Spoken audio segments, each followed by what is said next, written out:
Muy buenas tardes, estimados compañeros de la industria azucarera de Guatemala. En nombre de Atagua, reciban la más cordial bienvenida a este webinar de nutrición en caña y azúcar.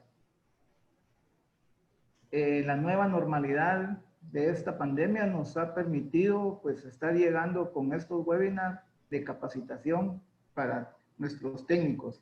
En esta oportunidad tenemos personas de 16 países de toda América y de España. Entonces vamos a iniciar nuestro webinar del día de hoy con la presentación de la presentación del ingeniero Luis Carlos Arroyo, que es el presidente de Atagua. Luis Carlos, buenas tardes, adelante. Gracias, ingeniero. A mí muy buenas tardes y muy buenas tardes a todos. Pues estamos por iniciar nuestro quinto webinar, nutrición en caña de azúcar. Estamos pues preparándonos para enfrentar la nueva zafra, como decía el ingeniero Barnión, bajo la condición de la nueva normalidad. Va a ser un reto muy grande y muy importante, tanto para nosotros como profesionales como para la industria azucarera. Vemos muchas realidades que estamos hoy por hoy viviendo. Vemos dentro del tema que estamos presentando hoy la gran necesidad que tenemos de poder producir más en la misma unidad de área, de mejorar nuestra calidad de los jugos, un reto que tenemos pues pendiente principalmente para nuestros cultivos del tercer tercio.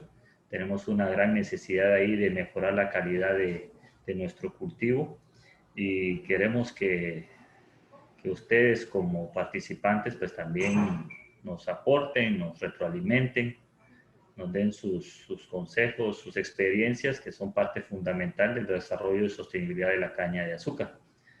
Agradecemos entonces nuevamente que puedan acompañarnos, a nuestras casas comerciales que fielmente están con nosotros y han dado ese aporte económico para que estas actividades se puedan realizar y que la asociación pues pueda mantenerse siempre activa y en las mejores con las mejores opciones de poderles brindar un servicio a ustedes y capacitaciones para poder pues estar preparados para nuestros nuevos retos que nos esperan. Muchísimas gracias a todos por compartir esta experiencia y por acompañarnos en este quinto webinar y esperamos pues sea del agrado de ustedes. Y lo dejo entonces ya con el ingeniero Fernando Barnió, que me va a dar seguimiento y acompañamiento de la actividad del día de hoy. Ingeniero, muchísimas gracias a todos. Muy buenas tardes. Continuando con nuestro programa, pues nuestro agradecimiento a todas las casas comerciales que en esta oportunidad nos están apoyando, que han estado con nosotros durante todos estos 50 años que tiene Atagua desde 1970, que fue fundada, a Bayer, a Disagro, con su producto NitroExtreme, Bayer con su producto Baifolán Forte, Enlaza, UP con su producto Cafol, Stock, Foragro con su programa Nutrición, Adama con su producto NBOS. Muchas gracias a todos, a cada uno de estas empresas que confían en nosotros, que confían en la Asociación de Técnicos Azucareros de Guatemala.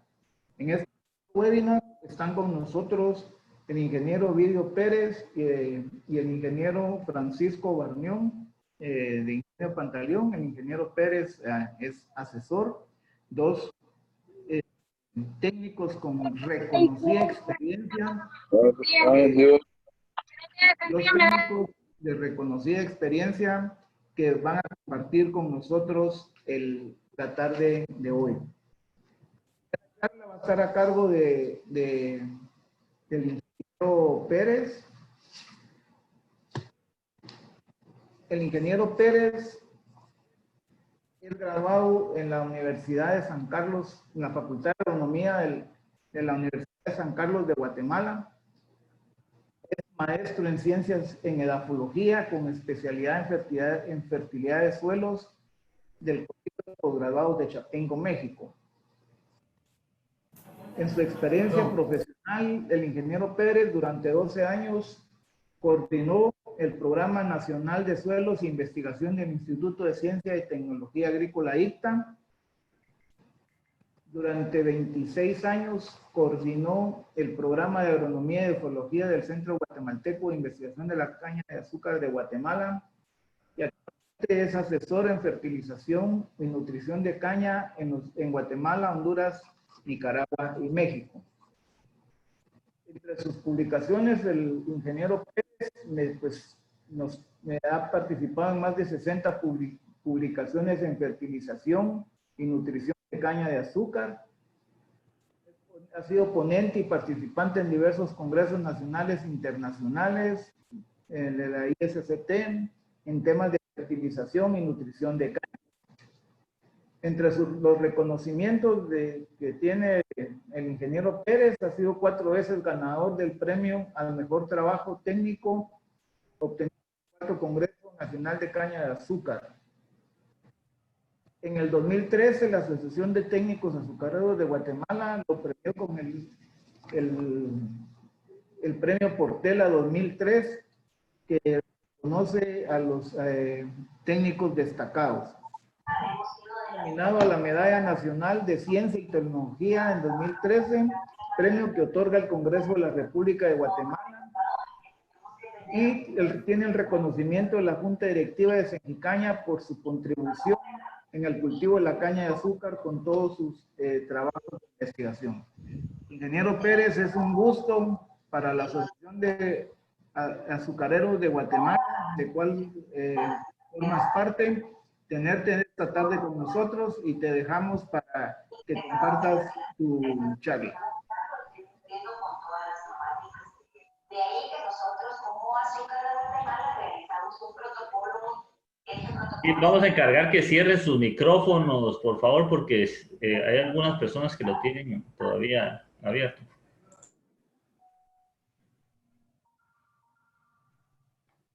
¿Pueden escuchar?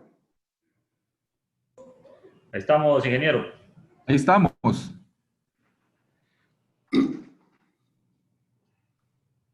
Muy bien, muy buenas tardes a todos. En primer lugar, muchas gracias a TAWA por esta invitación y los felicito por este tipo de actividades.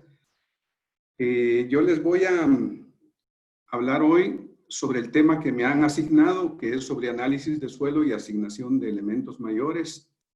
Una experiencia en la agroindustria de Guatemala. Yo tuve oportunidad de trabajar 26 años en el programa de agronomía y viendo la parte de fertilización. Entonces, de acuerdo a este tema, quiero hablarles sobre básicamente cómo hemos desarrollado la información en todos estos años y contarles un poquito de la experiencia que hemos tenido. Para empezar, podemos decir que sin considerar la industria o el país que sea, el manejo de los nutrientes en caña de azúcar o cualquier cultivo debe de estar orientado a una producción sostenible. Sabiendo que sostenible significa mantener la fertilidad del suelo, evitando efectos contraproducentes en el entorno y asegurando una producción rentable, que es todo lo que andamos buscando. Que sea rentable, cuidar el ambiente, y de esa manera podemos ser sostenibles. El concepto de nutrición balanceada es lo que tenemos que manejar en cualquier cultivo y por supuesto en la caña.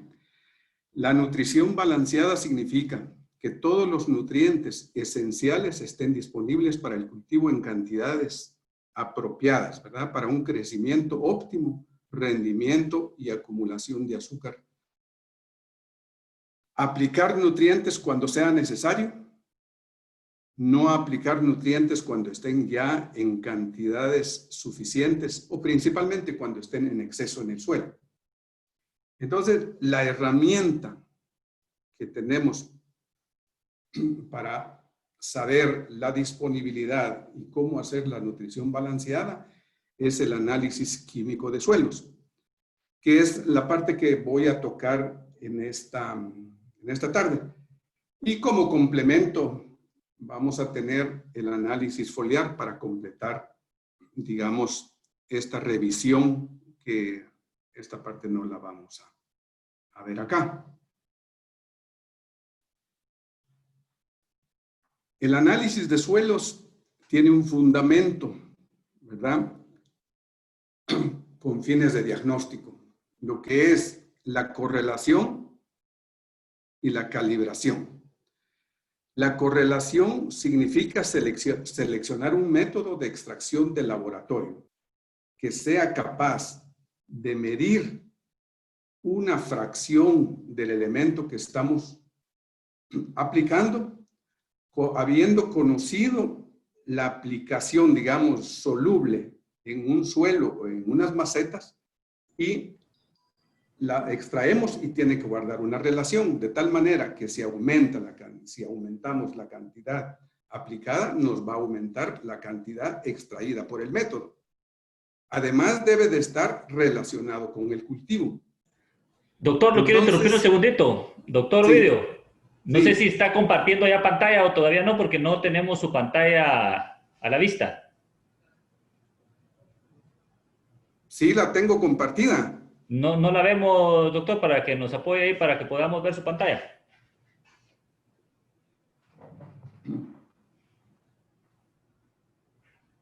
Ahora.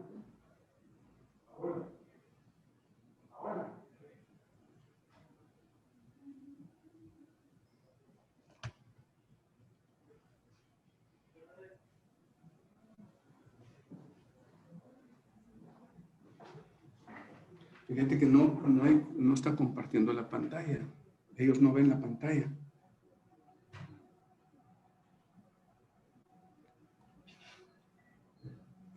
Yo sí estoy viendo la pantalla. ¿Sí la ven ahora? No, no se ve. No se ve, doctor. Sí. Solo te vemos a vos, Ovidio. Ahora sí. Sí. ¿Estamos ahí? ¿Me escuchan? Correcto. Sí, correcto, se escucha. Adelante, Ovidio. Ya, ahora sí ya se mira tu presentación, por favor. Pero mira, salí.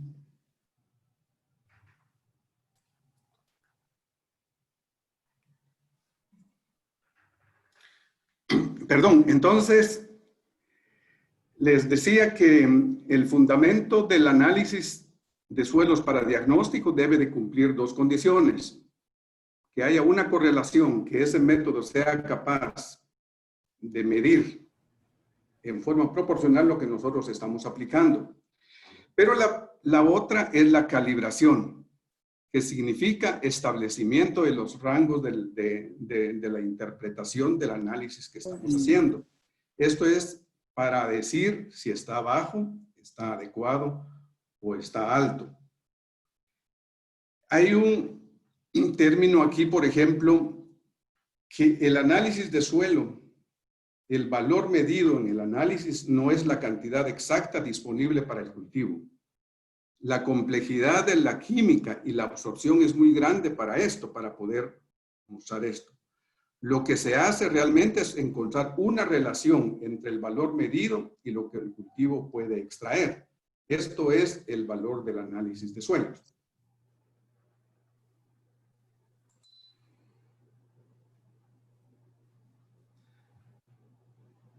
En el caso del nitrógeno, la única reserva del nitrógeno es la materia orgánica. La obtención de la fracción disponible es muy difícil. Otro problema es que los estados inorgánicos del nitrógeno, como el amonio y el nitrato, son muy dinámicos y móviles en el suelo. Esto porque está regulado por, además, pues el nitrógeno está regulado por procesos bioquímicos. no por procesos químicos como pasa con los otros nutrientes, con el resto de nutrientes. En este caso, el azufre y el nitrógeno tienen más o menos la misma dinámica. En la idea de buscar cómo podemos medir la disponibilidad del nitrógeno del suelo para utilizar en las recomendaciones, algunas veces se usa el nitrógeno total, que es la reserva del nitrógeno, que la reserva principal es la materia orgánica. Pero esto muchas veces no correlaciona con lo que el cultivo puede extraer, entonces no es de utilidad. Por otro lado, el N mineralizado es una buena herramienta, ¿verdad? Pero hay que ser a través de un proceso de incubación. Este método tiene limitaciones de orden práctico si uno lo quisiera establecer como rutina en un laboratorio. Entonces, la disponibilidad de nitrógeno, más que todo, lo evaluamos a nivel de ensayos de campo, evaluando la respuesta del cultivo. Aplicamos, hacemos crecer el cultivo, medimos y ahora lo relacionamos con un índice como la materia orgánica, entendiéndose que el nitrógeno de esta parte viene del reservorio de materia orgánica. En el caso del fósforo, digamos, es lo que más conocemos como los demás nutrientes, fósforo, potasio, calcio y magnesio, que utilizamos directamente el análisis químico. En este caso se han desarrollado para fósforo y para otros nutrientes varias metodologías. Existen muchas metodologías en lo que hacen los laboratorios y que extraen parte de los nutrientes como disponibles. Pero hay métodos específicos, por ejemplo, aquí en Guatemala los que más se usan son los métodos Melich 1, por ejemplo, que es dedicado a suelos ácidos. Sin embargo, las pruebas, todo lo que nosotros hemos evaluado acá, se adapta para un rango grande de pH de suelos. Existen también los métodos universales, como el Olsen modificado, Melich 3. También vamos a ver un poquito más adelante que estos métodos también nos miden la fracción a través de, digamos, de unas corridas, pero como vamos a ver más adelante, necesitamos calibrarlos. Hay para suelos nuestros, Bray, suelos neutros como Bray, y hay otros métodos como la resina y hay otros métodos que se usan en otros países. En el caso de potasio, calcio, magnesio y sodio, esto es un poquito menos complicado con la parte de fósforo, porque aquí bastará extraer su fracción intercambiable. Los datos se usan para evaluar cada elemento individual y también esto nos permite calcular la capacidad de intercambio catiónico efectiva del suelo. Entonces, algo que pasa con estas bases es que está casi estandarizado el uso de acetato de amonio normal y neutro para hacer esas extracciones y que la convertiríamos como una fracción disponible de estos nutrientes al tener la calibración.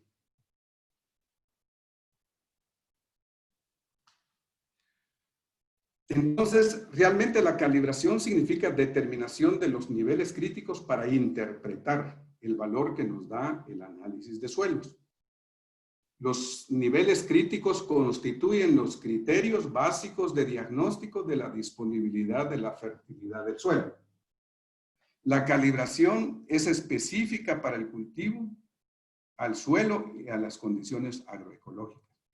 Entonces, esto es muy importante porque yo tuve la oportunidad, por ejemplo, de trabajar en el Instituto de Ciencia y Tecnología Agrícolas con varios cultivos y pues conocí la metodología que se utilizó en los años 78, 70 por ahí, en los años 70, en donde los programas de Carolina del Norte instalaron aquí en Guatemala una serie de trabajos y determinaron que el método para la mayoría de cultivos que se adaptaban a los suelos de Guatemala era Melich 1 o el método de Carolina del Norte.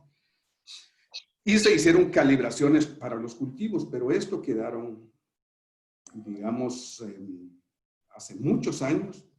Y para la caña, por ejemplo, no teníamos ninguna calibración. Entonces, para la caña de azúcar hay que calibrar, hay que saber el método y tiene que ser adaptado a suelos específicos.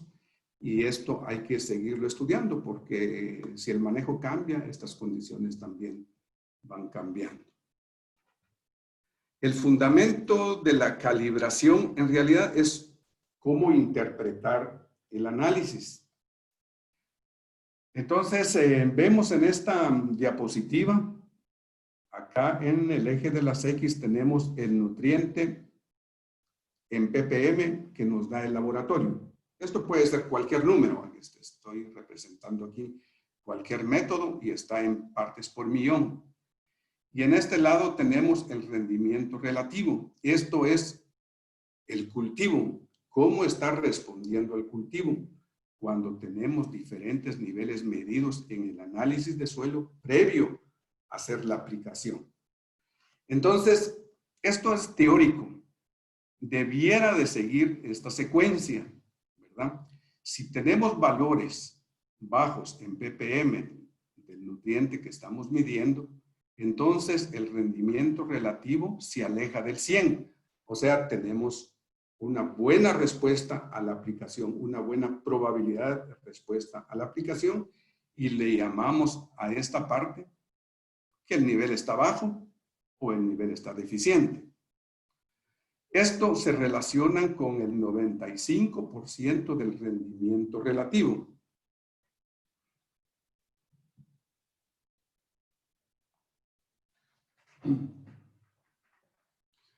La parte de adecuado, hay una parte aquí que cualquier aplicación que hagamos del nutriente no esperamos alta probabilidad de respuesta. La respuesta no va a ser evidente. Sin embargo, va a ser necesaria para mantener las producciones, hasta llevar a un nivel muy alto que puede llegar a la parte de toxicidad o excesos. Entonces, la calibración es una fracción extractable cuya variación se refleja en el crecimiento y rendimiento del cultivo. Y con esto ya podemos interpretar el análisis de suelos.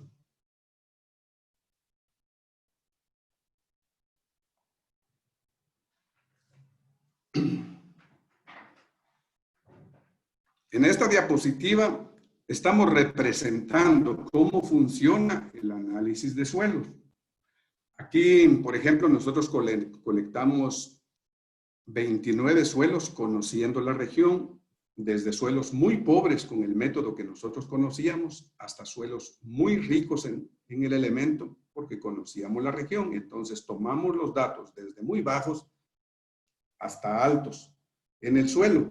Y entonces los hacemos crecer en macetas, en donde dejamos un testigo sin el nutriente y aplicamos dosis crecientes del nutriente. Pero el suelo lo analizamos. En este caso, ustedes ven acá que hay 3 metodologías. Melich 1 nos está detectando 0.1 ppm, Olsen 6.79 y Resina 21.2. Son diferentes para el mismo suelo. ¿Cuál es el verdadero? Pues en este momento no lo sabríamos, ¿verdad? Si no conociéramos el método y si no tuviéramos la correlación y la calibración. Entonces, en este caso vemos que al aplicar el nutriente que estamos evaluando con estos niveles que nos dijo el análisis químico, hay una respuesta, ¿verdad? Eso es la respuesta al fósforo y nos dice que está deficiente en el suelo y habría que aplicar. Otro suelo que es rico, miren los valores acá, también varían. Allá no teníamos ni siquiera una parte por millón, aquí tenemos 42 y los siguientes, Olsen es más alto y esto aún es más alto. Bajo las mismas condiciones entonces de evaluar los niveles aplicados en estas macetas, en este en este cultivo, que es el cultivo indicador sorgo, y vemos que ahora el cero no se diferencia mucho de las macetas en donde fue aplicado el fertilizante. Esto quiere decir que aquí el suelo tiene fósforo disponible para el cultivo, y aquí lo está representando esas cantidades que son variables para cada método. Al hacer una relación, digamos, de los 29 suelos, esto sería, al poner acá en el eje de las X, el fósforo extraído, en este momento le vamos a llamar fósforo extraído. Y acá ponemos los rendimientos relativos, que es una división entre cuando no apliqué dividido entre el peso seco cuando sí apliqué el nutriente. Lo multiplico por 100, entonces, si se acerca al 100%, no hay respuesta. Y si se aleja del 100%, sí hay respuesta. De tal manera que aquí están, cada punto es un experimentito, es una maceta, es un suelo, perdón. Entonces vemos que para Melich 1, Olsen modificado y la resina, que son métodos que se están utilizando y son comunes, digamos, nos están agrupando los mismos suelos. Al final nos agruparon las mismas fincas, los mismos suelos, solo que a diferente valor. Por ejemplo, Melich 1 en 10 partes por millón ya nos da una categoría, y si nos vamos todavía a ajustar más aquí al 50%, nos da una fracción mucho más pequeña. Entonces podemos calificarlo muy bajo, bajo, mediano y alto. Entonces hay una relación. También aquí en el otro método hay una relación, solo que los valores cambian. Aquí es más o menos 7, aquí es 22, 44. Y en la resina estamos aquí en 15 más o menos, 50, 100 y arriba de 50. Entonces, aquí hay un cuadrito que no nos importa el valor absoluto, no nos interesa el valor absoluto que nos diga el método químico que estamos utilizando para la extracción. Lo que nos interesa es que esté relacionado, si está calibrado, entonces si el método es bueno, los 3 métodos en este caso nos están agrupando en estas categorías de disponibilidad. Muy bajo, bajo, adecuado, alto. Entonces lo que hay que hacer ahora es interpretarlos para Melich 1, menos de 5, de 5 a 10, de 10 a 30, mayor de 30, para estas condiciones. Y así van variando. Como ven, el valor absoluto no es lo importante aquí, sino que guarde la relación y al final lo que manda es esa clasificación en la interpretación. La calibración de campo es lo que tenemos, digamos, como herramienta principal para calibrar, ¿verdad? Porque lo otro es en macetas, pero nosotros ahora tenemos que calibrar el cultivo, ¿verdad? Con el método, vimos que aquellos 3 métodos nos funciona bien, pues nosotros nos quedamos con el método más fácil y utilizamos Melich 1. Y entonces hacemos la calibración de campo.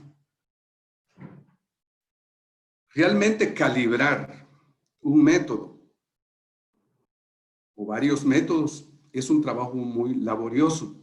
Y entonces por eso en muchos cultivos no se hace, ¿verdad? Sino se utiliza referencias de la literatura. Pero cuando hay oportunidad y hay un programa que se puede seguir, entonces es lo que nosotros tratamos de hacer en los años en que yo empecé con el programa en Senji Caña. Tratar de hacer las evaluaciones para tener datos al final de campo y poder hacer la calibración. Entonces, aquí, por ejemplo, esto no es de un año, es de varios años, pero cada experimento que nosotros teníamos, por ejemplo, un objetivo de obtener aquí una curva de respuesta, tenemos básicamente necesitamos tener un 0 en nuestra parcela y un nivel mínimo, digamos, del elemento que queremos medir, queremos calibrar, Y le medimos la producción, ¿verdad? Le medimos la producción de caña y sacamos los rendimientos relativos, que es la división entre lo que me dio la parcela que no fertilicé, dividido entre lo que me dio cuando fertilicé, multiplicado por 100. Eso sería. Entonces, esto es un trabajo, como les digo, ojalá se pudiera hacer, y es necesario hacerlo, que cualquier experimento que tengamos, podamos nosotros dejar siempre un testigo y un elemento aplicado, digamos, y el elemento aplicado manteniendo los otros nutrientes en buena disponibilidad. Al final generamos esta curva que es la curva de calibración, ¿verdad? Con esos 20 ensayos de campo. Y esto es lo que nos da, similar, digamos, a la curva que estábamos presentando allá, pero como vemos, no es una cuestión, una relación más bien de rangos. Y si vemos acá, entonces, está en 8 más o menos, que los rendimientos relativos estuvieron abajo del 90%, de 10 a 30 le podríamos llamar medio entonces, y arriba de 30 ya es un nivel adecuado. Así se ha realizado la calibración de los otros nutrientes. Háblese de calcio, magnesio, potasio principalmente, ¿verdad? En el caso de los micronutrientes es muy complicado y por eso a veces no se usa como el análisis de suelo para diagnosticar la disponibilidad, porque no contamos con mucha información. Pero para fósforo, potasio, calcio, magnesio, creo que tenemos suficiente información. Las mediciones de la disponibilidad de nitrógeno se han realizado en ensayos de campo. Como les dije, el nitrógeno no lo tomamos del análisis químico para interpretar la disponibilidad. Entonces lo relacionamos con las respuestas en campo. Cuando hacemos aplicaciones de nitrógeno, lo relacionamos con un índice. En este caso, con la materia orgánica, que, como sabemos, la materia orgánica es el reservorio principal del nitrógeno que a través de la mineralización nos puede generar esa parte. De ahí que se han generado estas curvas, ¿verdad? Esto le podríamos decir una curva de respuesta indirecta, ¿verdad? No directa con lo que el cultivo absorbe, sino con la materia orgánica. Entonces, cada punto que vemos acá es un experimento. Estos son experimentos de campo de nitrógeno de 48 ensayos. Y entonces acá tenemos el contenido de materia orgánica del suelo de cada uno de esos sitios y los incrementos en TSH. Y podemos hacer la división, ¿verdad? Aquí claramente marca abajo de 3%, le podemos decir bajo, porque las respuestas son muy altas, arriba de 20 toneladas en porcentaje, mientras que cuando estamos arriba del 5%, las respuestas son menores. Hemos creado entonces esa tablita para tener, digamos, esos rangos de interpretación ahora como materia orgánica para estimar la disponibilidad del nitrógeno. Y entonces hemos generado estos rangos de interpretación de análisis de suelo. Aquí incluye pH y otras cosas. Pero, por ejemplo, la materia orgánica, entonces, de acuerdo a la calibración, la tenemos acá, ¿verdad? Entonces, cada uno de estos indica que a mayor materia orgánica, pues mayor disponibilidad del nitrógeno, quizá menor requerimiento de aplicación de fertilizante y dependerá de la cantidad de caña o el rendimiento esperado. Y así tenemos para fósforo en sus 4 categorías. Esto es para Melich 1, pero también aquí podríamos vaciar para fósforo lo que hemos encontrado para Olsen modificado. Para potasio, por ejemplo, tenemos 2 interpretaciones. El de abajo, aquí sí estoy marcando que está en rojo, es para suelos arcillosos y para suelos medios o arenosos los valores son menores. Y aquí están los correspondientes para calcio y magnesio con las metodologías que se utilizaron para la calibración. Ahora, La verificación en campo es si funciona el método o no funciona. Estos son experimentos que hacemos, digamos, de dejar un testigo absoluto, aplicamos nitrógeno, luego adicionamos NP, NPK y así vamos adicionando los nutrientes. Tenemos el análisis de suelos y aquí marcamos esto, por ejemplo, en fósforo está en rojo, pero los demás están en verde. Entonces aquí debe de devolvernos más o menos esa lógica, ¿verdad? Entonces, por ejemplo, aquí aplicando solo nitrógeno, pues muy poca respuesta. Al aplicar NPK, porque estamos en rojo, aumentamos la producción. Y no aumentamos más, miren, no tienen la misma producción porque estamos en verde. Eso quiere decir que estamos en niveles suficientes. Otro ejemplo, en rojo estamos en fósforo y en potasio, ¿verdad? Y al ver lo que nos devuelve el cultivo, cuando hemos aplicado nitrógeno tenemos esta producción, cuando aplicamos fósforo mejoramos la producción, pero no tanto porque todavía tenemos un elemento en rojo aquí. Hasta al adicionarlo tenemos la máxima producción, ¿verdad? Esto es la respuesta. Entonces, el análisis de suelos nos está marcando la respuesta, ¿verdad? Y estamos tratando de captar ahí la respuesta a la aplicación. Los otros nutrientes están en verde, pues no les encontramos entonces respuesta a la aplicación. En cuanto a la determinación de las dosis, lo hemos trabajado de acuerdo a la respuesta experimental y la validación en diferentes ambientes. Máximo con nitrógeno tenemos que utilizar muchos experimentos, muchos suelos, bajo condiciones variadas de suelos y ambientes, porque por la misma dinámica del nitrógeno necesitamos experimentar mucho más para captar todas esas variaciones. Los ensayos experimentales y de validación son válidos también para NPK y los otros nutrientes. Entonces nosotros siempre partimos de cuando tenemos poca información, partimos digamos, del elemento que queremos evaluar, partimos de experimentos en parcelas controladas, convencionales, porque podemos hacer número grande, podemos interaccionar, y es este caso, digamos, de parcelas en pequeño, en donde ponemos el elemento en forma creciente y en este caso está interaccionado con las variedades, que es muy importante revisarlo. La fase siguiente, ya para hacer el análisis económico, digamos, y tener una dosis óptima económica, la tenemos que hacer bajo esta fase, porque ya se hace a nivel comercial. Estos son unos ensayos, modelos, como se han experimentado, digamos, para la validación y hacer las recomendaciones en términos de respuesta económica a la aplicación de nitrógeno y así para los otros cultivos.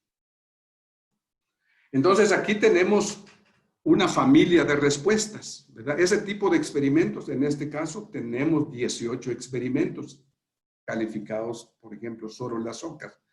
Y vemos acá variaciones. Acá tenemos el N aplicado, el tonelaje obtenido en las ocas y de promedio tenemos esta curva roja, ¿verdad? Pero vemos que tenemos en suelos que nos producen 90 toneladas bajo cero nitrógeno hasta 150 toneladas de caña con cero nitrógeno. Pero si miramos el promedio de la curva, ¿verdad? Por aquí está la dosis óptima económica en 147 kilos de nitrógeno para una producción de 148. Esto juntando todos los experimentos. Al hacer esta relación entre la dosis económica, que fue de 147 partido 148, aquí hemos sacado la relación nitrógeno tonelada de caña 1. Entonces, cuando ustedes vean el cuadro de recomendaciones y hablamos de 1, se trata de la relación de aplicación del fertilizante, no del requerimiento del cultivo, esa es otra cosa, ¿verdad? Aquí se trata de la relación con el fertilizante. Miren lo que nos da en plantillas, ¿verdad? Es totalmente diferente para las mismas producciones, ¿verdad? Bajas hasta alta, casi la pendiente es muy baja y no tenemos mucha respuesta. Y en este caso está alrededor de 56 kilogramos para los precios, digamos, de aquel entonces que estábamos haciendo este tipo de experimentos. Entonces, claramente hay una variación, diferenciación entre lo que podemos aplicar en las plantillas con respecto a lo que tenemos que aplicar para las ocas, aún bajo los mismos requerimientos del fertilizante. Cuando ya dividimos, por ejemplo, la familia ya de socas, eran muchos experimentos, aquí ya los dividimos. Este azul es la respuesta de suelos con menos de 3% de materia orgánica, ¿verdad? Aquí está el nitrógeno aplicado, aquí está la respuesta. Entonces, alta respuesta. Y en rojo podemos ver aquellos suelos que tenían de 3 a 5%. Buena respuesta, pero menos necesidad de nitrógeno, ¿verdad? Cercana a la producción, pero la necesidad de nitrógeno es diferente, porque la materia orgánica está encargándose entonces de dar un buen aporte comparado al de 3%. De ahí entonces que en aquel entonces encontramos que los kilogramos de nitrógeno por tonelada de caña, 1.14 bajo esta condición de baja materia orgánica y de 0.96 bajo esta condición mediana. Y cuando es más alta, pues es más baja todavía la condición. Para fósforo, de la misma manera, hemos trabajado las respuestas y vamos a ver más adelante con el cuadro. Aquí tenemos para socas, las aplicaciones en socas, depende de cuánto se aplicó en la plantilla. Y aquí lo que podemos ver, aquellos suelos que recibieron en la plantilla 80 kilos, lleva esta curva a la aplicación en soca. Y combinó entonces una aplicación de 80 kilos en la plantilla con 40 en la soca. Esas son las respuestas que hemos encontrado y hemos dividido alta aplicación de fósforo en plantilla y reducción de la dosis en las ocas por menos respuesta. Estos son, digamos, experimentos para magnesio, en donde aquí los suelos de Guatemala tienen alto magnesio, entonces podemos ver acá que solo en algunos suelos tenemos respuesta y esto realmente los tenemos asociados con magnesio menos de 1%, de un miliequivalente en el suelo. Y aquí tenemos entonces las guías de recomendaciones para nitrógeno. Como ven, que es lo que nosotros hemos utilizado en Guatemala. Aquí tenemos lo del suelo, las recomendaciones para caña plantilla, en el caso de nitrógeno, donde no tomamos en cuenta el rendimiento esperado. Y para caña soca, tenemos aquí, dependiendo del rendimiento esperado, aquí está, entonces los multiplicamos por estos factores, de 1 a 1.14, 0.90 a 1.10. Estos factores van a ir variando conforme varían los precios del azúcar, pero también varían con las variedades, como lo tenemos por acá. Aquí encontramos entonces para fósforo las recomendaciones utilizando como rangos aquí Melich 1. Aquí están las diferentes recomendaciones. Y captando lo que es plantilla, la soca es diferente y andisoles son diferentes que el resto de suelos. Así tenemos esos cuadros. Lo mismo tenemos entonces para potasio, diferenciando, digamos, el nivel captado del suelo. Cuando es arcilla tenemos un nivel mucho más alto y aquí están las recomendaciones, como les digo, obtenido bajo esa forma que les indiqué. Entonces, el análisis de suelo debe ser una parte del plan de siembra en áreas nuevas o de renovación, ¿verdad? Cada 5 años podemos estar haciendo un nuevo análisis de suelo, con excepción de aquellas áreas en donde hemos aplicado correctivos, vinasa u otros, debemos monitorear bien. Hacer con anticipación a la siembra o renovación para tener resultados y la interpretación a tiempo para utilizar realmente ese valor desde la siembra en la preparación del suelo, llevarlo a un laboratorio reconocido y confiable, conocer los métodos que se están utilizando y no olvidemos la interpretación básica, ¿verdad? Toxicidades, aluminio y pH ácido, tenemos que necesidad de aplicar cal, yeso, si hay sales hay que lavar, si tenemos sodio tenemos que aplicar yeso y lavar, si tenemos muy baja materia orgánica o en suelos con problemas de compactación u otros problemas tenemos que aplicar materia orgánica, ojalá. Entonces las consideraciones finales, que las recomendaciones que están en los cuadros, que son tablas calibradas para un programa de fertilización exitoso, hay que conocer e integrar el suelo, el ambiente y el manejo. Esos son apenas unas guías, ¿verdad? Un programa exitoso incluye también, además de las dosis correctas, la fuente correcta, el momento correcto y la posición correcta del fertilizante, que a veces esto lo descuidamos y realmente tienen mucho impacto en mejorar la producción.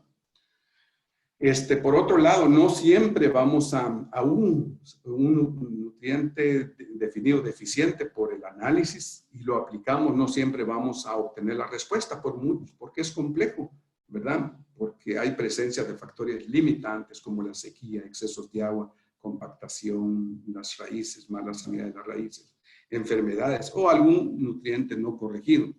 La herramienta complementaria es el análisis foliar. Muchas gracias.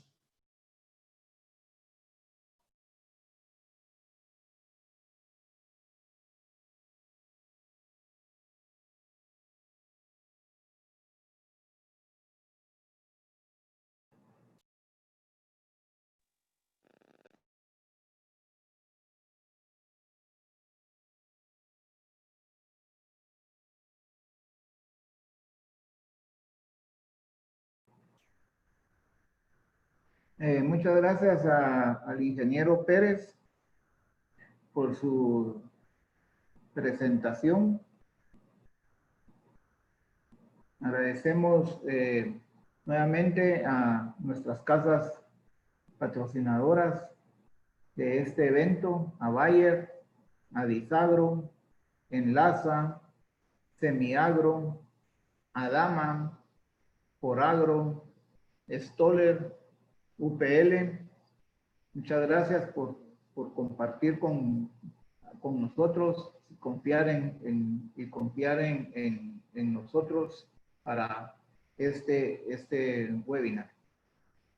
La siguiente charla está a cargo de el ingeniero Francisco Barnión. El ingeniero Francisco Barnión es ingeniero agrónomo de sistemas de producción agrícola por la Universidad de San Carlos de Guatemala. Tiene experiencia en riegos, trabajó en riegos en el ingenio Tierra Buena, en el ingenio Guadalupe, en el ingenio Magdalena. Ha trabajado en producción agrícola, en producción de caña en el ingenio Magdalena y actualmente está desempeñando el puesto de jefe de región 1 del ingenio Pantaleón. El ingeniero Barnión, entre sus logros, es pionero en la implementación de la miniaspersión en el cultivo de caña de azúcar en Guatemala. Es expositor en congresos de Atagua, Atalac y Atam en temas de riego y nutrición del cultivo de la caña de azúcar. Tiene 23 años de experiencia en el manejo del cultivo de la caña de azúcar. Y creo que le faltó entre sus logros poner algo muy importante, que es ama la fisiología de la caña de azúcar. Entonces, Francisco, muchas gracias por compartir con nosotros esta tarde. También agradecemos a Pantaleón por permitir que tu presencia en este webinar y te dejamos para que nos presentes tu presentación. Gracias, Fernando. Espero que todos tengan una buena tarde. Muchísimo gusto. Gracias por estar acá con nosotros. Voy a tener a bien pues compartirles esta presentación donde podremos ver cómo los micronutrientes afectan el cultivo de la caña de azúcar, y espero que la ponencia, que la exposición pues cubra sus expectativas. Inicialmente pues ya el ingeniero Ovidio pues nos mostró parte de la metodología para el muestreo y para tener los datos bien claros de qué es lo que necesitamos, tanto de nitrógeno, fósforo y potasio, que son los macronutrientes. Y yo pues voy a continuar con esta diapositiva mencionando algunas de las funciones de estos nutrientes.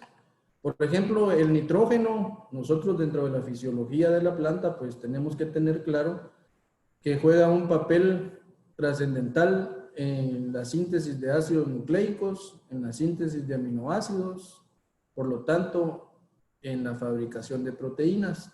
Y pues yo pongo por acá algunas proteínas como la clorofila, que todos sabemos la importancia de la clorofila, y también de la rubisco. Que como todos sabemos es la enzima diana del ciclo de Calvin. En cuanto a fósforo, pues todos sabemos que el fósforo es la moneda energética de la planta. La mayor parte de los procesos donde hay fósforo, pues hay energía de por medio. También sabemos de que el fósforo está presente en el ADN y en el ARN, por lo tanto tiene una trascendental importancia en la transferencia genética y en la síntesis de carbohidratos, que es algo que nos interesa mucho a nosotros como productores de caña y como productores de azúcar. El otro macronutriente que también con el cual estamos muy familiarizados, pues es el potasio. Y sobre el potasio, pues la importancia del potasio es que es un catalizador de muchas de las reacciones que suceden dentro de la fisiología de la planta. Solo en la fotosíntesis cataliza 50 reacciones. También es modulador del potencial osmótico de la planta, que es un factor que está tomando muchísima importancia con lo cambiante que está nuestro clima. Y pues todos sabemos que también el potasio pues transporta sacarosa, que también es algo que para nosotros es muy importante. Para entrar un poco en materia, vamos a recordar un poco la definición de metabolismo. Y decimos que metabolismo, o entendemos como metabolismo, los procesos de síntesis e hidrólisis de carbohidratos destinados a la formación de aminoácidos que deberán convertirse en proteína para el crecimiento y desarrollo de la planta. Entonces, vamos a ver que existe un metabolismo primario y para esta oportunidad vamos a ver, o vamos a meternos un poco a ver lo que es el ciclo de Krebs, la cadena de transporte de electrones, el ciclo de Calvin, la síntesis de carbohidratos. Y también veremos parte del metabolismo secundario y vamos a hacer énfasis en el ciclo de las pentosas de fosfato y en el ciclo del shikimato. Y es aquí donde vamos a ver que muchas de las reacciones de estos ciclos son catalizadas por metaloproteínas, que son enzimas. Entonces, esas metaloproteínas, como su nombre lo indican, es una proteína con un átomo de algún metal, que en este caso es un nutriente. Entiéndase, zinc, cobre, hierro, manganeso, y pues en eso nos vamos a enfocar en esta tarde. Quisiera hacer una pequeña introducción en cuanto a el tipo de fotosíntesis con el que nosotros los cañicultores trabajamos. Y como todos sabemos, pues existen tres tipos de fotosíntesis. Está la fotosíntesis que hacen las plantas C3, las C4 y las CAM. Estas tienen diferencia en cuanto al lugar donde se realiza la fase luminosa y la fase oscura. Las plantas C3 hacen la fase luminosa y la fase oscura en el mismo lugar, y eso las hace un tanto deficientes en cuanto al ciclo de Calvin, porque la enzima diana que les mencionaba, que es la rubisco, la ribulosa 1,5-bifosfato carboxilasa oxigenasa, es carboxilasa oxigenasa porque tiene la capacidad de que puede reaccionar tanto con oxígeno como con CO2. Y para el caso de la C3, como las dos fases se hacen en el mismo lugar, el ciclo de Calvin se realiza en un lugar donde hay una alta concentración de oxígeno, por lo tanto la rubisco va a reaccionar más con oxígeno que con CO2. En cuanto a las plantas C4, que es nuestra cañita de azúcar, ella pues tiene una fisiología más eficiente porque realiza la fase luminosa en los cloroplastos del mesófilo y la fase oscura en los cloroplastos de la vaina. Eso quiere decir de que la caña tiene dos tipos de cloroplastos, los cloroplastos del mesófilo y los cloroplastos de la vaina. Y por último están las plantas CAM, que ellas también realizan la fase luminosa y la fase oscura en el mismo lugar, pero en diferente tiempo. Eso hace que tengan una menor concentración de oxígeno a la hora de realizar el ciclo de Calvin, y eso también las hace muy eficientes. Continuando, vamos a adentrarnos un poco más en lo que es la fotosíntesis, y esta diapositiva siempre me gusta presentarla porque aquí separamos la palabra fotosíntesis en las dos fases que tiene la fotosíntesis. La parte luminosa, que sería la parte foto, y la parte oscura, la fase oscura, que sería la parte de síntesis. Y entonces, en la fase, para que la fase luminosa sea eficiente, yo necesito luz y necesito agua para producir ATP y para producir NADH, que son los insumos para la fase oscura. Y entonces, si yo tengo buena luminosidad, tengo buena lluvia o tengo un buen sistema de riego con buenas frecuencias, buenas láminas, y yo estoy manteniendo una capacidad de campo adecuada, yo voy a producir mucho ATP y mucho NADH. Pero entonces voy a necesitar tener una fase oscura muy activa. ¿Y cómo voy a tener una fase oscura muy activa? Para que mi fase oscura esté activa, yo tengo que tener activas las enzimas de los ciclos fisiológicos. Entiéndase, ciclo de Calvin, ciclo de síntesis de sacarosa, ciclo de las pentosas de fosfato, ¿ya? Y todas esas enzimas son metaloproteínas de algún micronutriente.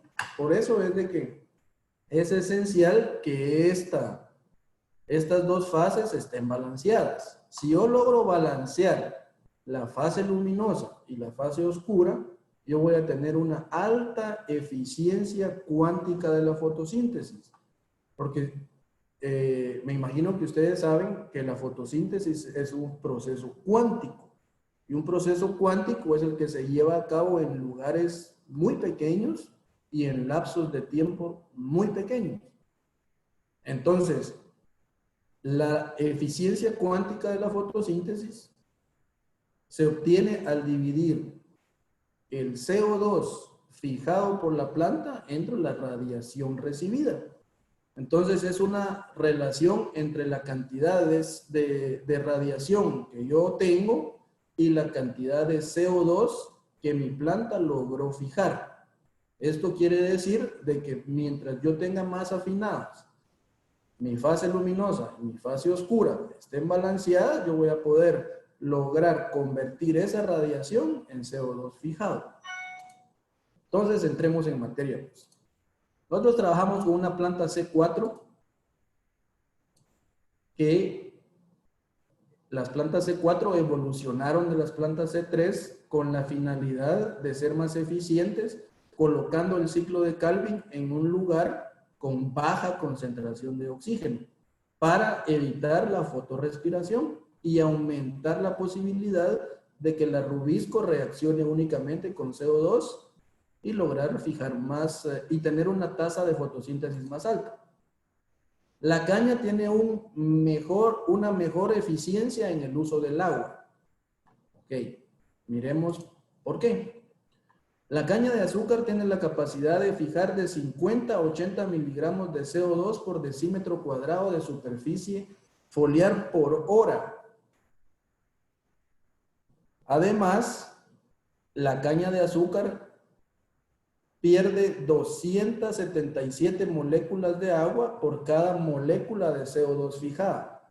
Si la comparamos contra una planta C3, que la planta C3 pierde 833 moléculas de agua, o sea, nuestra planta es muy eficiente en el uso del agua.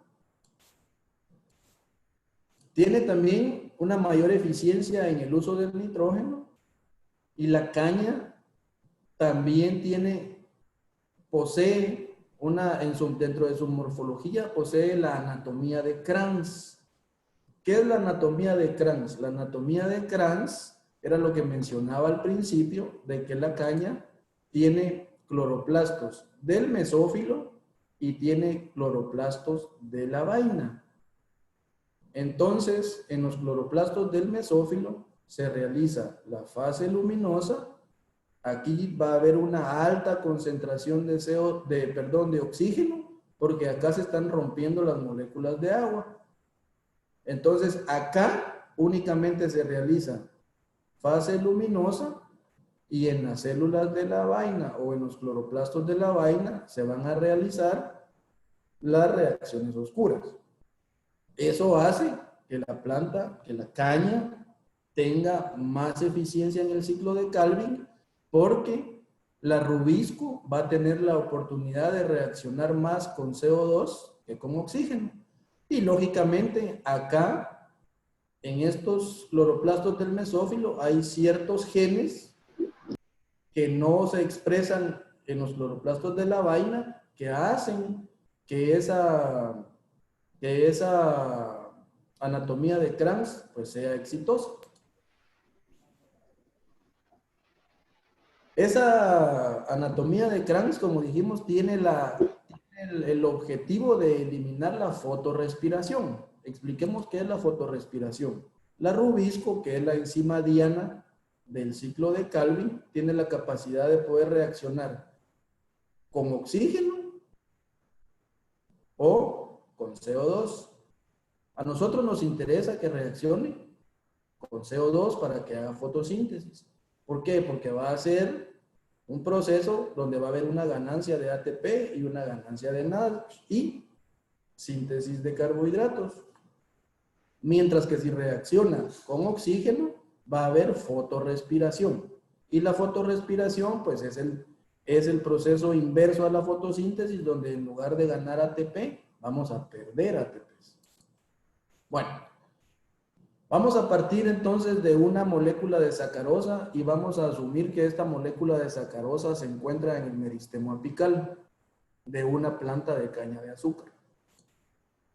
Esta sacarosa va a ser hidrolizada por las invertasas ácidas, invertasas neutras, y se va a convertir en glucosa más fructuosa.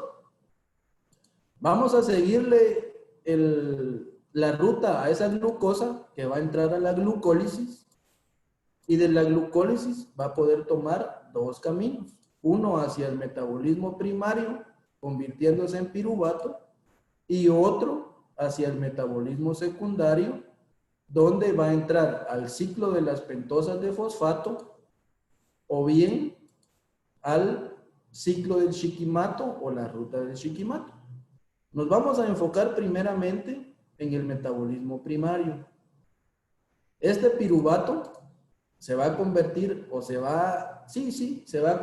va a perder un carbono y se va a convertir en acetilcoenzima A, que junto con el oxaloacetato nos va a formar ácido cítrico, y ese ácido cítrico va a entrar al primer ciclo. que sería el ciclo de Krebs.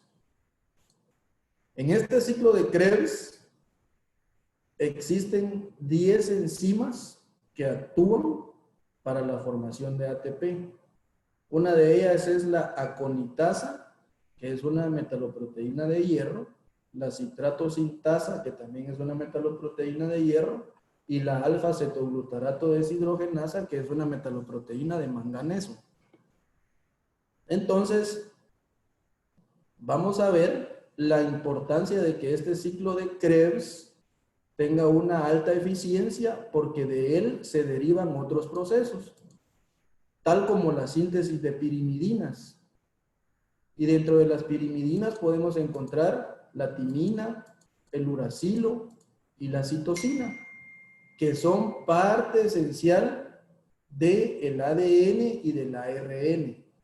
Entonces, solo fijémonos la importancia de que estos micronutrientes estén activos o que estén disponibles dentro de la planta para que estas enzimas actúen en el ciclo de Krebs. Sacamos inicialmente las pirimidinas, luego del ciclo de Krebs también se derivan unos aminoácidos no proteicos que se llaman fitosideróforos. Estos fitosideróforos son una estrategia. Las plantas tienen dos estrategias para la absorción de hierro.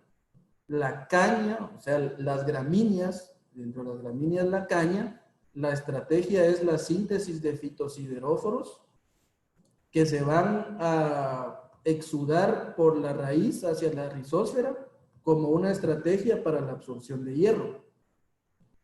Entonces, importantísimo que nuestro ciclo de Krebs esté activo para poder absorber hierro.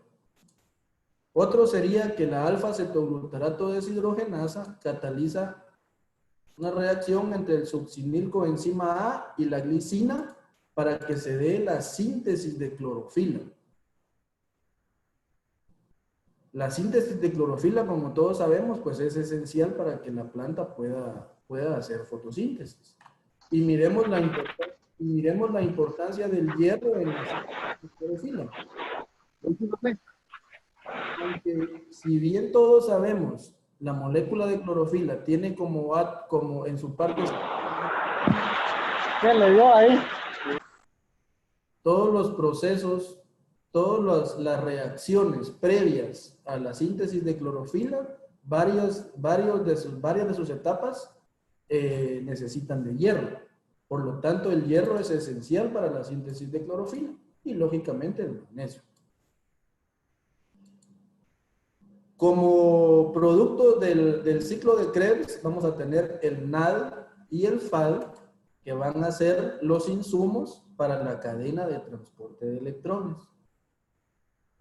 En la cadena de transporte de electrones vamos a necesitar estas proteínas, que no son más que proteínas, que van a actuar para que los electrones provenientes del agua brinquen a través de esta cadena y nos formen ATP y nos formen NADH.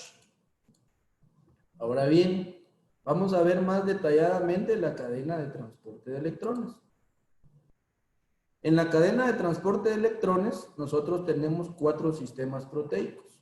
Tenemos el sistema proteico del fotosistema 2, el sistema proteico del citocromo B6F que une al fotosistema 2 con el otro sistema proteico del fotosistema 1 y el sistema proteico de la ATPasa. ¿Cómo funciona?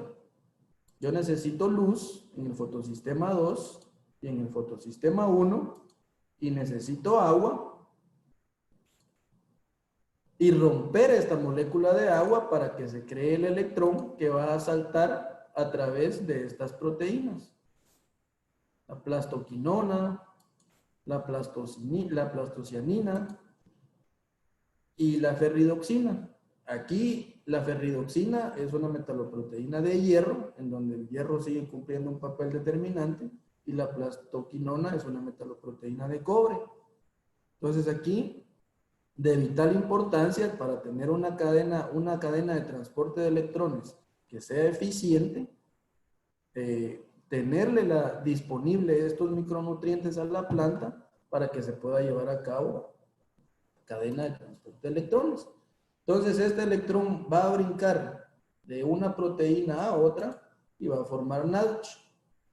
Y cuando rompemos la molécula de agua, en la fotólisis del agua, yo voy a liberar el electrón y al mismo tiempo se va a liberar hidrógeno que se va a ir al interior del dilacoide, va a aumentar la concentración acá y va a hacer girar la ATPasa para formar ATP. Y estos van a ser los insumos para la fase oscura. Importantísimo es este oxígeno que sale del agua, porque este oxígeno debe ser metabolizado. Y debe de ser metabolizado y convertido en agua a través de estas enzimas, las superóxido disminutasas. Dentro de las superóxido disminutasas, las más activas son la cobre-zinc superóxido disminutasa, la magnesio superóxido disminutasa y la hierro superóxido disminutasa, que van a convertir este oxígeno en peróxido de hidrógeno y luego una catalasa, que es una metaloproteína de hierro, va a convertir esa agua oxigenada o ese peróxido de hidrógeno en agua y va a poder salir de la planta. O bien ser usado para esa agua para otros procesos. Entonces, perdón, acá hablábamos del estrés oxidativo. Y el estrés oxidativo no es más que la activación de esos oxígenos provenientes del agua por la radiación. Nosotros actualmente estamos recibiendo entre un 15 y un 20% más de radiación ultravioleta tipo B, que si nosotros no tenemos activas esas enzimas del complejo superóxido disminutasa, nos van a causar estrés oxidativo. Entonces, acá lo podemos visualizar de mejor manera. Cuando yo les mencionaba que la parte luminosa necesita luz, necesita agua para producir ATP y para producir NADH, que son los insumos de la fase oscura, pero que también se liberaba oxígeno. Y este es el oxígeno que yo tengo que metabolizar a través de la superóxido disminutasa y de la catalasa para que se convierta en agua y que no se convierta en un singlete de oxígeno radical superóxido, porque si no están actuando bien las enzimas que protegen a la planta contra el estrés oxidativo, yo voy a tener un aumento de la permeabilidad de la membrana y por ahí se me van a fugar lípidos, proteínas, carbohidratos, y entonces voy a estar en un estado de estrés oxidativo causado por una alta radiación y una deficiencia nutricional. ¿Vos pusiste? Entonces, acá lo podemos ver de mejor manera, más explicado. Si yo parto moléculas de agua en la fotólisis del agua y tengo una deficiencia de zinc, yo voy a tener procesos con mayor oxidación, voy a tener peroxidación de lípidos, percolación de la membrana, voy a tener clorosis o necrosis en el área foliar, voy a tener una degradación del ácido indolacético y voy a tener una inhibición del crecimiento del tallo. Si yo tengo activas mis enzimas superóxido disminutasa con buena disponibilidad de zinc, yo voy a poder convertir ese oxígeno en agua. Esa sería la meta para evitar el estrés oxidativo. Entre estos dos ciclos, entre el ciclo de Krebs y la cadena de transporte de electrones, una célula eficiente debería de producir 38 ATPs.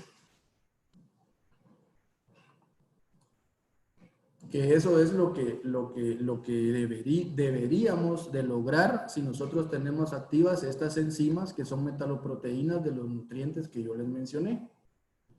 Estos dos ciclos se llevan a cabo en mitocondrias y más adelante vamos a ver la importancia del lugar donde se llevan a cabo.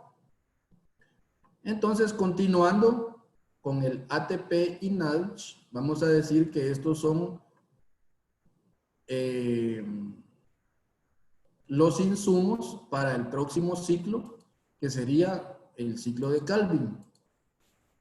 Como dijimos al inicio, la caña, por ser una planta C4, tiene dos tipos de cloroplastos, los cloroplastos del mesófilo y los cloroplastos de la vaina.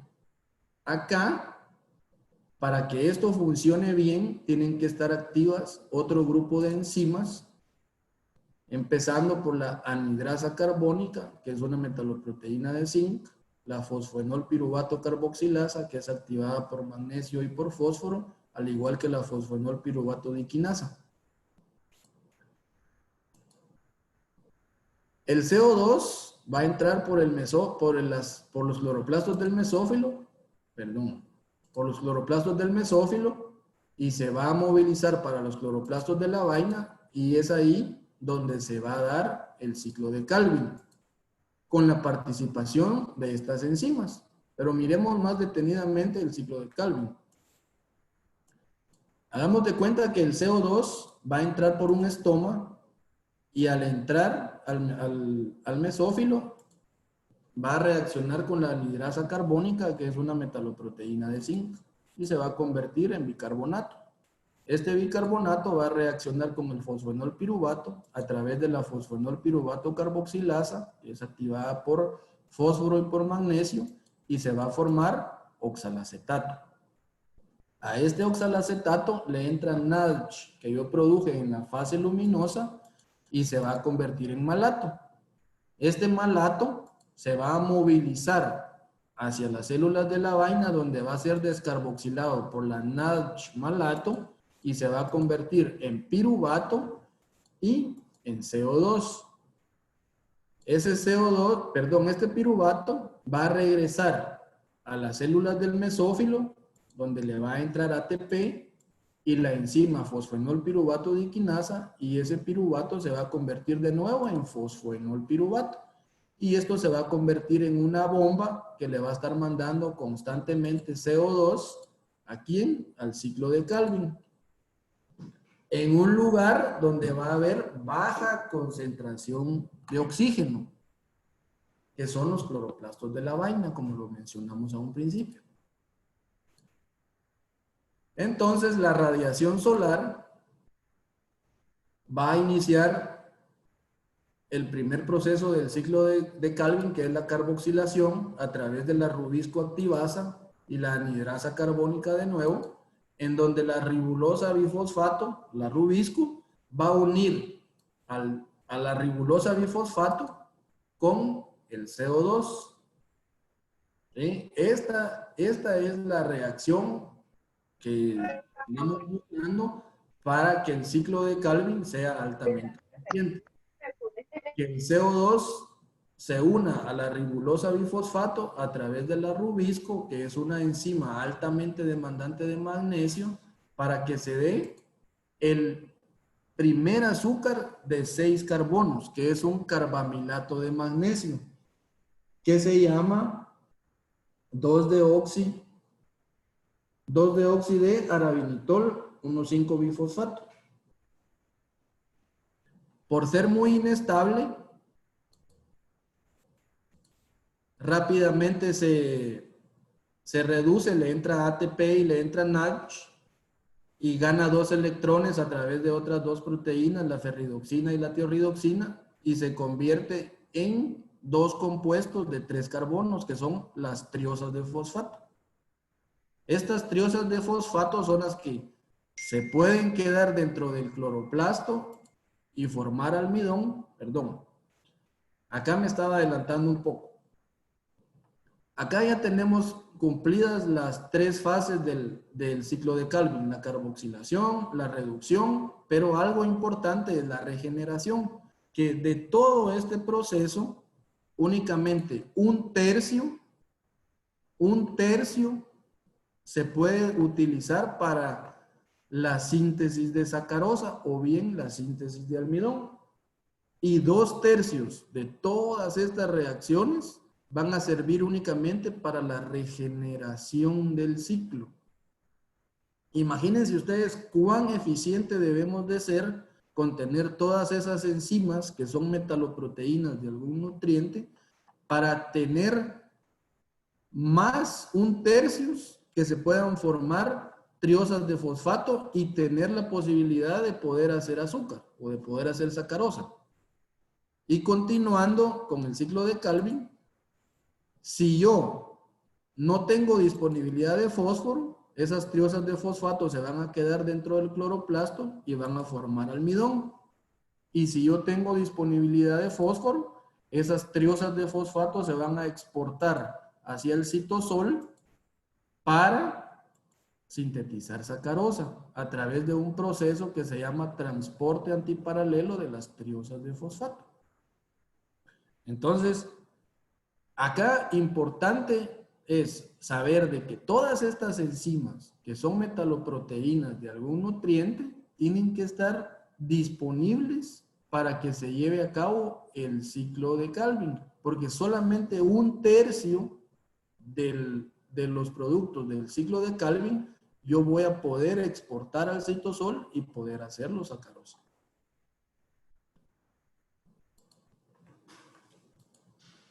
Acá vamos a continuar con el proceso donde mencionamos que 1/3 de las triosas de fosfato pueden salir del cloroplasto o bien quedarse dentro de la vaina y hacer almidón. Pero asumamos de que nosotros vamos a tener una buena disponibilidad de fósforo y que va a haber una exportación de las triosas de fosfato hacia el citosol. Entonces, yo voy a poder hacer la síntesis de sacarosa con la ganancia de una molécula de agua. Es importante saber de que la síntesis de una molécula de sacarosa va acompañada de una molécula de agua. O sea, cuando la planta hace sacarosa, también hace agua. Entonces, de aquí podemos nosotros deducir que cuando nosotros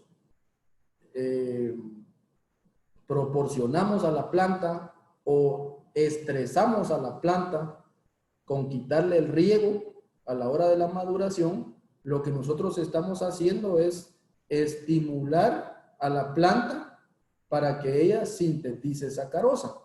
¿Por qué?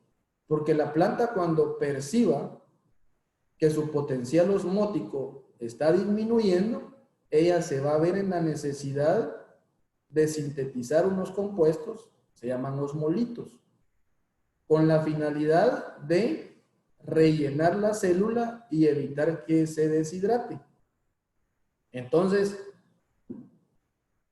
tenemos un problema porque existen varios tipos de osmolitos. Existen osmolitos tipo polifenoles, polifructanos, azúcares alcohólicos, trealosa, prolina y sacarosa. Entonces, yo le quito el agua a la planta para que ella concentre azúcar. La planta va a decir, bueno, estoy perdiendo potencial osmótico, tengo que crear un osmolito. ¿Qué osmolito hago? Hagamos sacarosa porque así protegemos la célula y producimos agua para mejorar el potencial osmótico. Y entonces seguramente la planta va a decir, ok, hagamos sacarosa, pero tengo fósforo, tengo zinc, tengo hierro, tengo boro, ¿ya? Si la planta tiene disponibles todos esos nutrientes, seguramente la planta va a hacer sacarosa porque aparte de proteger su célula contra la deshidratación, va a producir agua. Pero si no tiene la disponibilidad de esos nutrientes, seguramente va a ser un osmolito, pero de otro tipo. Va a ser por un polifructano y luego yo voy a tener más azúcares reductores. O va a ser un polifenol y voy a tener problemas de color en la fábrica. Entonces, nosotros le vamos a inducir un estrés hídrico, pero también tenemos que pensar en darle a la planta los elementos para que ella sintetice el osmolito que nosotros queremos, que en este caso es la sacarosa. Y entonces vamos a decir que la síntesis de sacarosa fisiológicamente es el intercambio de fósforo entre el cloroplasto y el citosol de la célula, a través del transporte antiparalelo de las triosas de fosfato. Miremos más detallada la síntesis de sacarosa. Dijimos que del cloroplasto van a salir las triosas de fosfato hacia el citosol, pero en el citosol tiene que darse una condición de pH alcalino. Si no se da esa condición de pH alcalino, no se va a poder hacer sacarosa.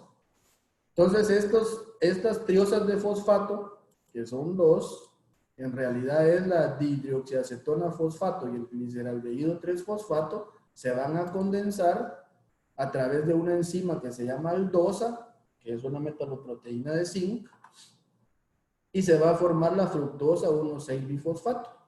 Luego esta fructosa 1,6-bifosfato, a través de la enzima fructosa 1,6-bifosfatasa, va a perder un fósforo y se va a convertir en fructosa 6-fosfato. Esta fructosa 6-fosfato va a reaccionar con la uracilo difosfato glucosa para formar la sacarosa 6-fosfato y también se va a perder un fósforo.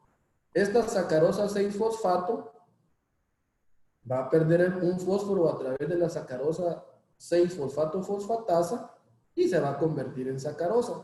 Y aquí estos fósforos que van saliendo de estas reacciones van a ser los que se van a regresar al cloroplasto para que se cumpla el transporte antiparalelo de las triosas de fosfato y yo pueda sintetizar sacarosa. Repito, la síntesis de sacarosa es el intercambio de fósforo entre el cloroplasto y el citosol de la célula. Y al yo producir sacarosa, también voy a producir una molécula de agua. Bueno, esta sacarosa es la que yo voy a poder movilizar de las hojas, tanto hacia el meristemo radicular como hacia el meristemo apical.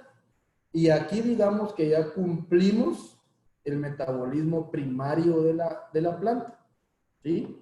Ya cumplimos con la creación de la energía, con la creación de clorofila, con el ciclo de Calvin, con las triosas de fosfato y con la síntesis de sacarosa. Ahora evaluemos la misma molécula de sacarosa, pero inclinada hacia el ciclo de las pentosas de fosfato.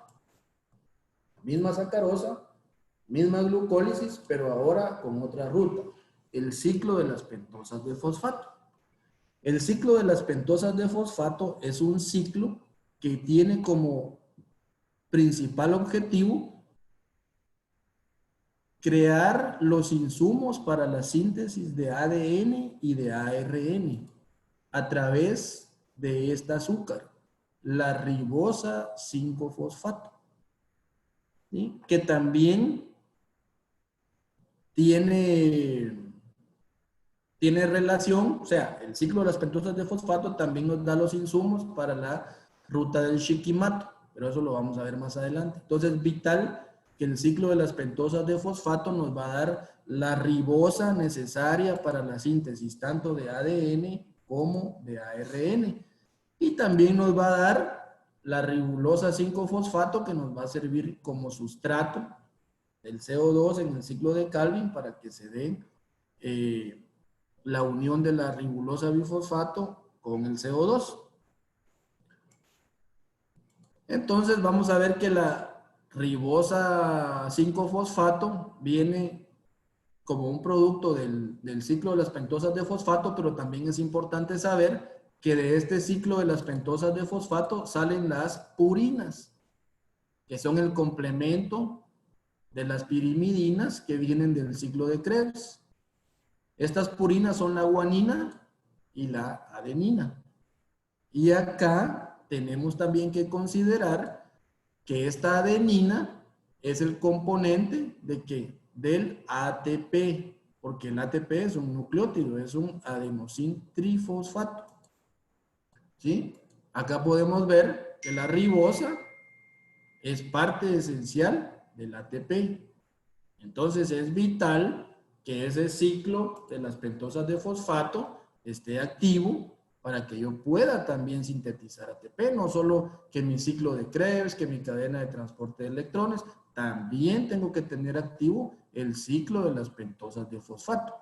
Y aquí es donde tiene vital importancia que el ciclo que el metabolismo primario esté mandando sacarosa, que esté haciendo sacarosa y mandándolo para los puntos meristemáticos y que se dé la glucólisis, para que haya tanto, para que siga habiendo tanto metabolismo primario, pero que también haya glucosa para los metabolismos secundarios. Bueno, entonces acá ya estamos sabidos de que del ciclo de las pentosas de fosfato van a venir las adeninas, que también juegan un papel importante en la síntesis de ATP. Y si nosotros juntamos la guanina, la adenina, la citosina y la timina, vamos a llegar al ADN.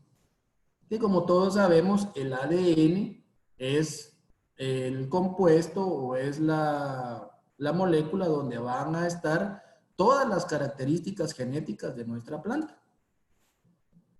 Y lógicamente tiene que darse una replicación del ADN, y para que se dé esa replicación del ADN tienen que estar activas estas enzimas, la helicasa, la ligasa, la ARN primasa, la ADN polimerasa y la topoisomerasa.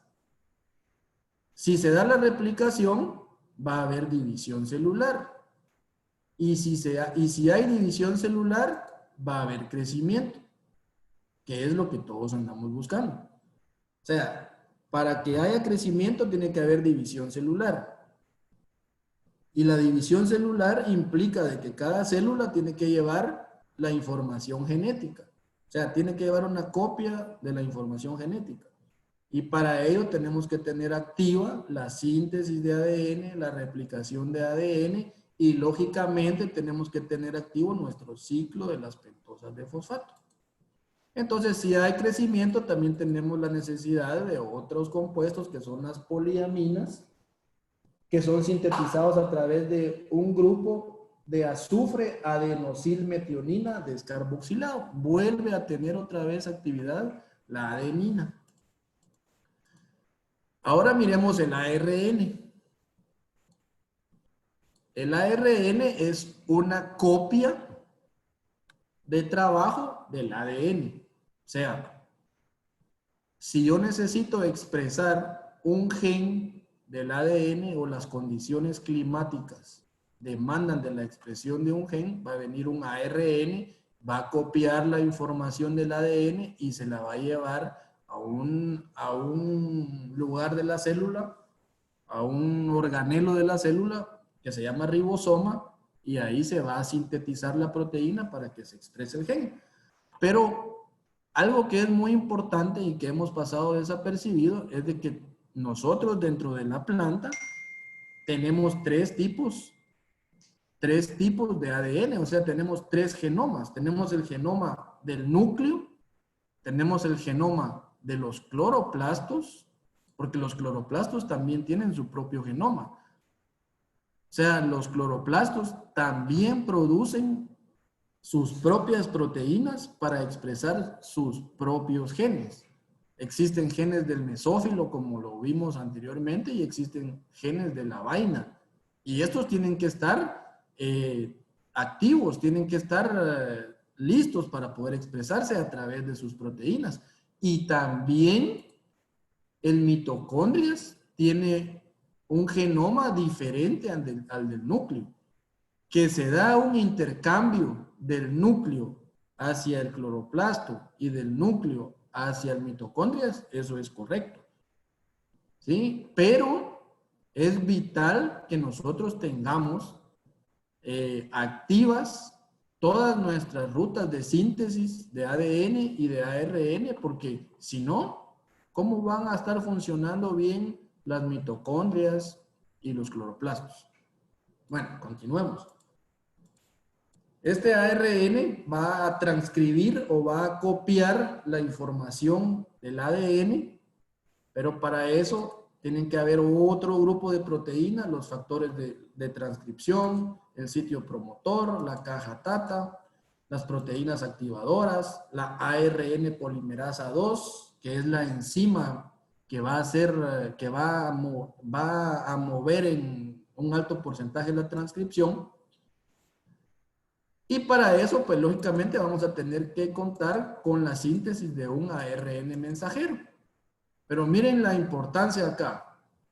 Miren de dónde vienen estas bases nitrogenadas. Del ciclo de Krebs vamos a mover la citosina y el uracilo que van a formar el ARN mensajero. Miren la importancia y la interconexión que hay dentro de la fisiología de la planta, del proceso del ciclo de Krebs, ahora con la transcripción genética. Entonces, ese ARN mensajero va a ser el encargado de llevar la información del ADN hacia el ribosoma para que se forme una proteína. Primero se forma el ARN mensajero y luego ese ARN mensajero tiene que madurar. Pero para que madure, tiene que darse varios procesos. Tiene que darse la adición de la cap, de la caperuza. Tiene que darse el splicing, que el splicing es el corte y empalme de intrones. Y la adición de la poliadenina. Esta caperuza y esta poliadenina van en las dos puntas de la cadena mensajero para que pueda salir del núcleo hacia el citosol y que no sea hidrolizado.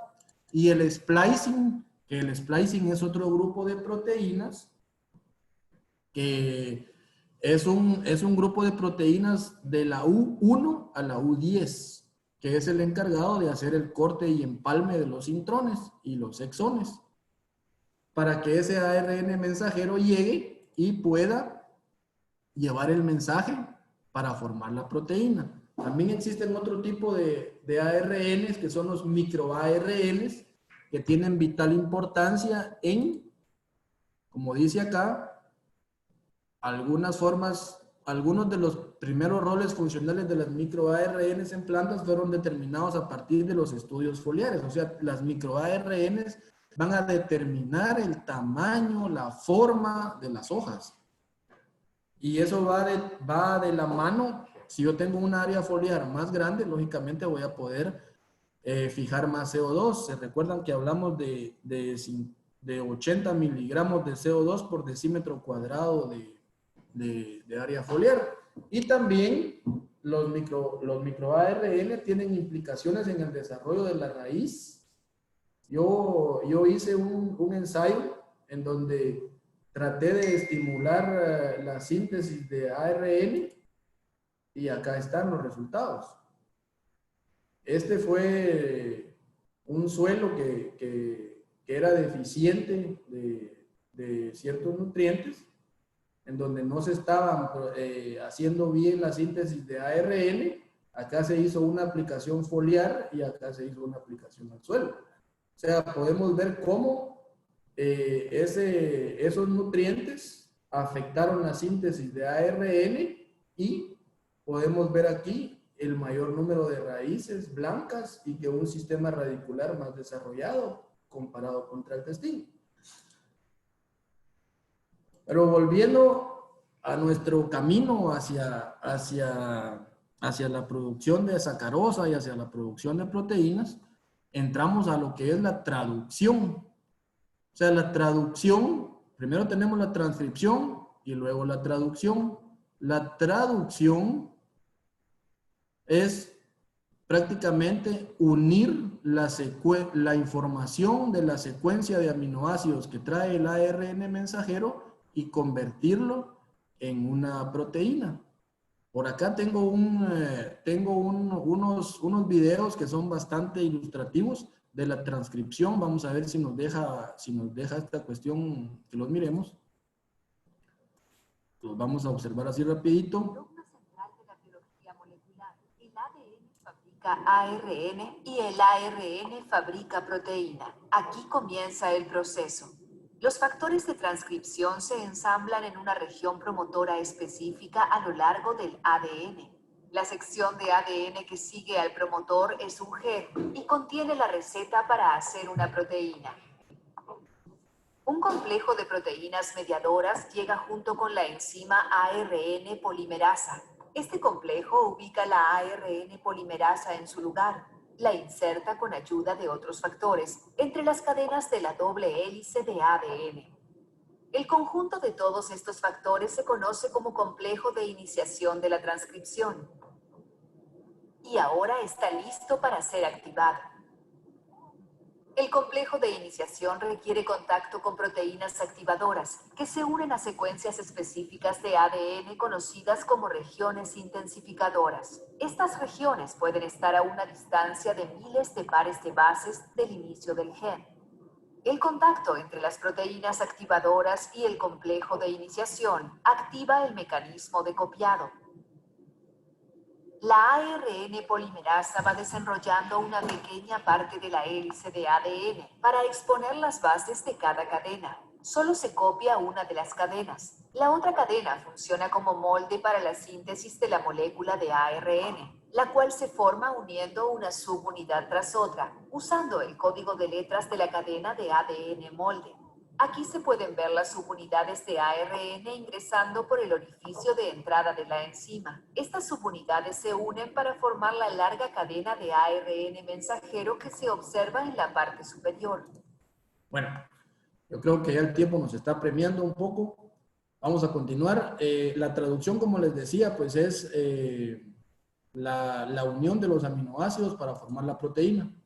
Esta proteína se va a formar en el ribosoma, que el ribosoma es un 60% ARN y un 40% proteína, en donde entran a batear pues, los otros tipos de ARN, el ARN de transferencia, que es el que lleva el aminoácido hasta el ribosoma, para poder formar la proteína. Pero acá hay un punto muy importante y vamos a ver de dónde es que salen los aminoácidos que forman esas proteínas.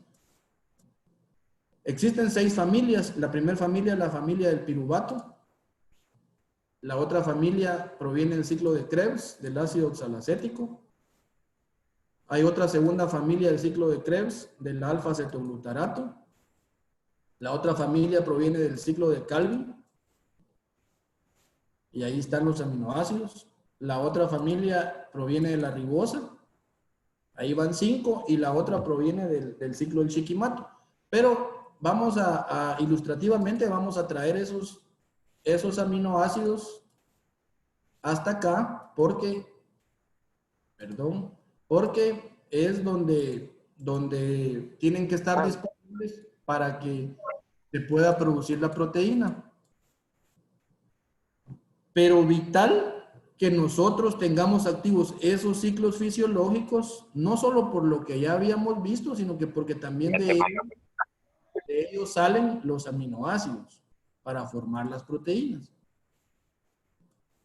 Esas proteínas se forman a través de un enlace peptídico que también produce una molécula de agua. Luego la proteína tiene que tener su estructura y luego se da una exportación de la proteína. ¿Ya? Y recordemos que las proteínas un gen es una proteína. Entonces necesitamos proteínas en los cloroplastos, ¿no? Necesitamos proteínas en los cloroplastos y en los mitocondrias y también las metaloproteínas que van a activar los ciclos. ¿Sí? Entonces, imagínense la importancia de la síntesis de proteínas a través de todos estos procesos, tanto de los ciclos fisiológicos, del ciclo de Krebs, cadena de transporte de electrones y el ciclo de las pentosas de fosfato.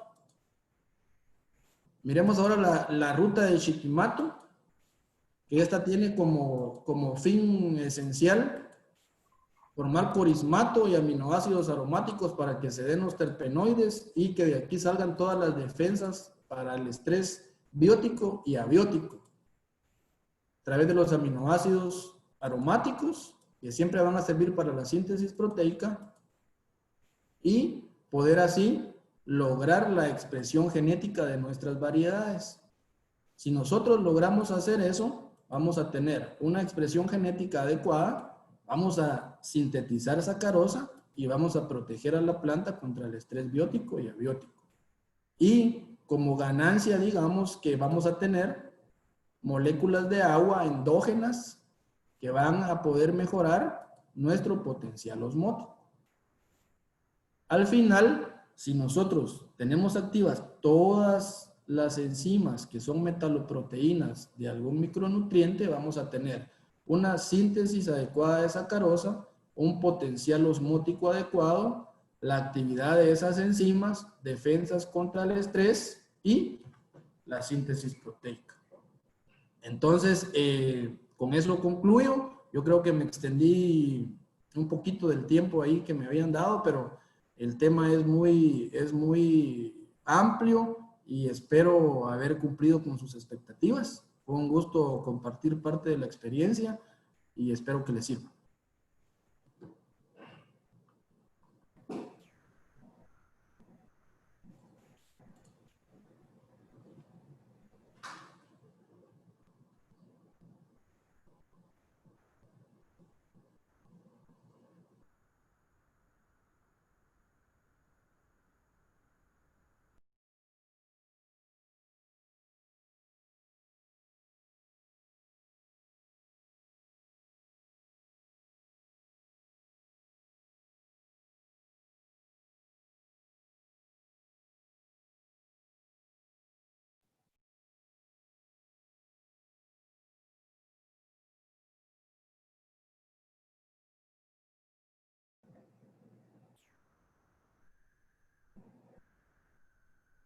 Muchas gracias a Francisco, ingeniero Barnión, por la excelente presentación.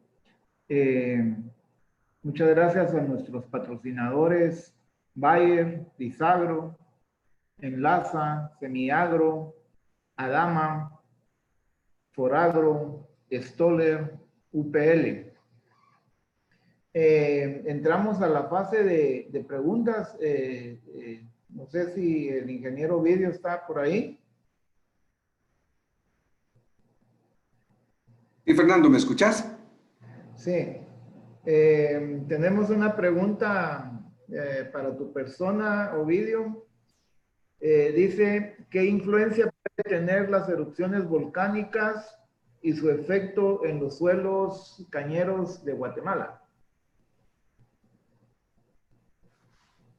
Bueno, buenas tardes. Yo creo que una de las características de nuestra zona, digamos, como está localizada, las erupciones que recibimos tienen un efecto benéfico. Al final, todos estos suelos, digamos, que están recibiendo carga de los volcanes, son suelos jóvenes, ¿verdad? Entonces se están rejuveneciendo cada vez. Básicamente, la deposición, digamos, de los suelos lo tenemos bien definido. En las partes de arriba son suelos todavía poco evolucionados, mientras, por ejemplo, en la zona media de nosotros ya son suelos más evolucionados porque las cenizas no han llegado allá. La ceniza le da la característica a los suelos volcánicos que forman finalmente las arcillas alofánicas, que para mí tienen sus desventajas, pero finalmente también tienen unas grandes ventajas de ser siempre suelos jóvenes y físicamente son buenos suelos. Eso sería mi respuesta, Fernando. Gracias, Ovidio. Ingeniero Francisco, ¿cuál sería una recomendación genérica de los elementos menores y micronutrientes para adaptarlos a nuestra fertilización de elementos mayores para poder cumplir con toda esta fisiología de la caña que hoy nos presentaste? Bueno, la verdad es de que en realidad no hay una receta. Como lo mencionaba el ingeniero Pérez, pues los análisis son primordiales, pero a manera así muy general, yo creo que el objetivo que todos debemos tener en mente es de que todo el nitrógeno que nosotros apliquemos tiene que convertirse en proteína.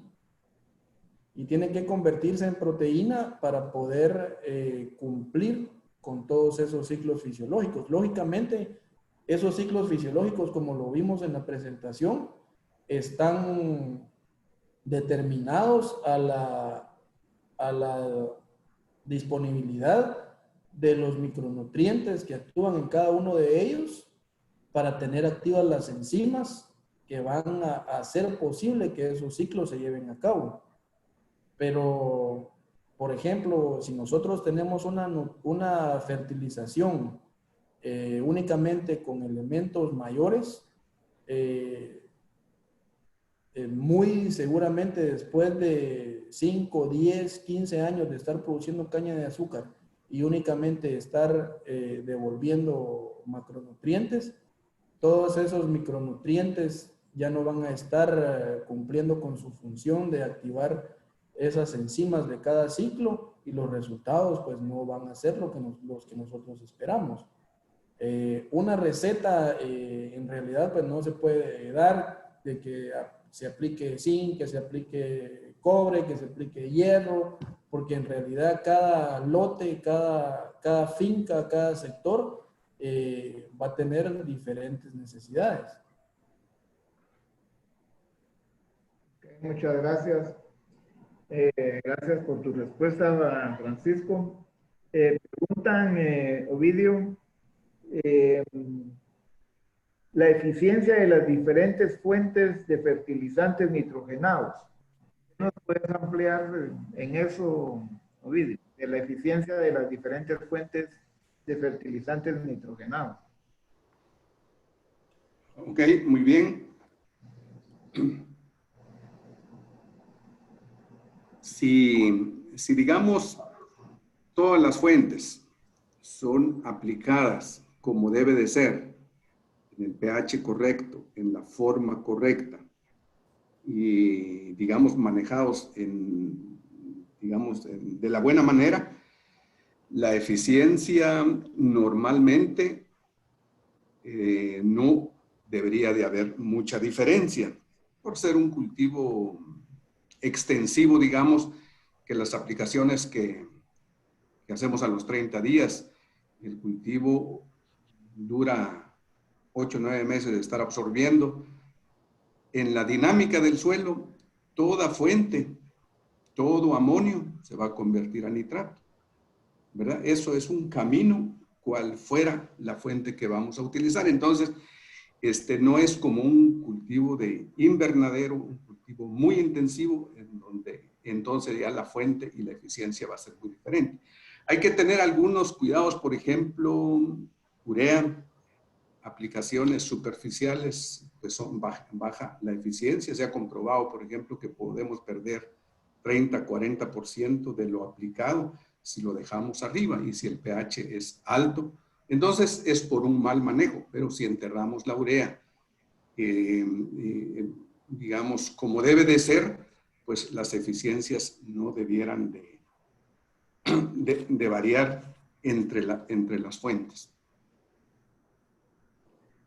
Francisco, preguntan cómo, si puedes ampliar, cómo se relaciona la síntesis de sacarosa con las necesidades energéticas de la planta para producir nuevos tejidos. Si me puede repetir la pregunta. ¿Cómo se relaciona la síntesis de sacarosa con las necesidades energéticas de la planta para producir nuevos tejidos? Okay. Bueno, como mencionaba, el metabolismo es la síntesis e hidrólisis de carbohidratos con el fin de convertirse en aminoácidos para luego convertirse en proteínas y actuar en el crecimiento y desarrollo. Lógicamente, una planta que tenga las condiciones adecuadas, me refiero a cuanto humedad, nutrientes, va a ser una planta que lógicamente va a estar con el indicio de crecer, de estar formando nuevos tejidos. Eso definitivamente tiene que influir con la síntesis de sacarosa. Por ejemplo, miremos a la hoja como una fábrica de sacarosa. La hoja va a estar recibiendo constantemente señales de los puntos de crecimiento. Si está en demanda, o sea, si ella está en las condiciones de crecer, lógicamente ella va a poder sintetizar, va a tener que sintetizar más sacarosa y tiene que enviar esa sacarosa hacia los puntos de crecimiento. Si existen condiciones adecuadas, si existe humedad, si existe radiación, si no está siendo atacada por alguna plaga, por alguna enfermedad. Entonces, esa sacarosa, la planta, si tiene todos los elementos de los que hablamos y sus ciclos fisiológicos están trabajando bien, ella va a tener que sintetizar, ella va a poder sintetizar sacarosa y enviarlos hacia los puntos de crecimiento, porque definitivamente va a haber una demanda para seguir creciendo, para seguir desarrollándose. Caso contrario, si yo tengo una deficiencia de nutrientes, puede hacer de que yo esté haciendo almidón en lugar de hacer sacarosa. O pudiera ser de que yo estuviera haciendo sacarosa, pero que los elementos de transporte yo los tuviera deficientes.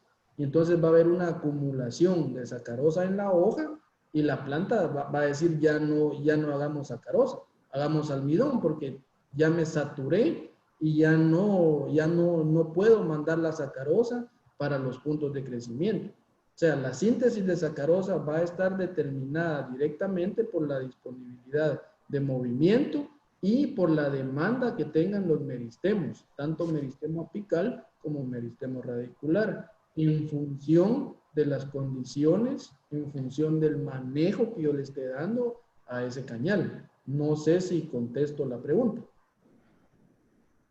Bueno, muchas gracias, yo creo que sí. Pues la verdad es la energía de la planta es para que se necesita que esté activa para que su crecimiento sea vigoroso. En nombre de la Asociación de Técnicos Azucareros de Guatemala, de su junta directiva, de su personal administrativo, pues damos las gracias al ingeniero Francisco Barnión, al ingeniero Ovidio Pérez por su colaboración para compartir sus conocimientos en este webinar de nutrición de caña de azúcar, donde pues la intención, como todos los webinars que hemos presentado y que seguiremos llevando, es llevar la capacitación para nuestro gremio a todo nivel, Guatemala, Centroamérica, toda América, como se han venido integrando de todos los países. Nuevamente, muchas gracias al patrocinio de Bayer, de Disagro, de Enlaza, de Semiagro, de Adama, de Foragro, de Stoller, de UPL, por su colaboración y su patrocinio para este evento. Muchas gracias compañeros, gracias a Pantaleón por permitir que participara Francisco y estaremos nuevamente en una siguiente oportunidad molestándolos para que nos colaboren con la Asociación de Técnicos, que también es su caso. Muchas gracias a todos y les deseamos una feliz tarde.